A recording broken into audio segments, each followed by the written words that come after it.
আমরা আমাদের নবীকে সবচেয়ে বেশি ভালোবাসি, যিনি আখিরি নবী, যাকে বলা হয়েছে ওয়ামা আরসালনাকা ইল্লা রাহমাতাল লিল আলামিন। আমরা বারবার দেখছি কিছুদিন পর পর কারা যেন কিভাবে এসে আল্লাহ নবীর শানে কটূক্তি করে, নবীকে নিয়ে অশ্লীল ভাষায় গালিগালাজ করে। এই দেশের মানুষ নামাজ না পড়লেও যদি কেউ নবীকে কটূক্তি করে তার কলিজা ছিঁড়ে যায়, সে রাজপথে নেমে যায়। আমি বলবো যারা নবীকে কটূক্তি করে, নবীর নামে গালিগালাজ করে, এদের মৃত্যুদণ্ড এই আইনটাও যেন বাংলাদেশের এই সংসদ থেকে পাশ করা হয়। মাননীয় স্পিকার, এলাকায় বলেছিলাম যে আমরা ন্যায়ের পক্ষে কথা বলবো, ইনসাফের পক্ষে কথা বলবো। তখন অনেকে হাত করে বলেছিল, হামজালা ভাই জাতীয় সংসদে যখন যাবেন একটু বললেন হাদি হত্যার বিচারটা যেন হয়। ন্যায়ের পক্ষে কথা বলেছিল, ইনসাফের আওয়াজ দিয়েছিল।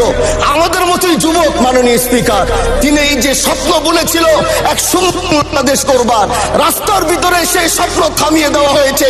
এই বিচার যদি না হয় তাহলে আমাদের মতো হামজালাদের নিরাপত্তাও রাস্তায় কেউ দিতে পারবে না মাননীয় স্পিকার। এই জন্য আপনার মাধ্যমে আমি বলতে চাই, হাদি হত্যার বিচার যেন সুনিশ্চিত করা হয়।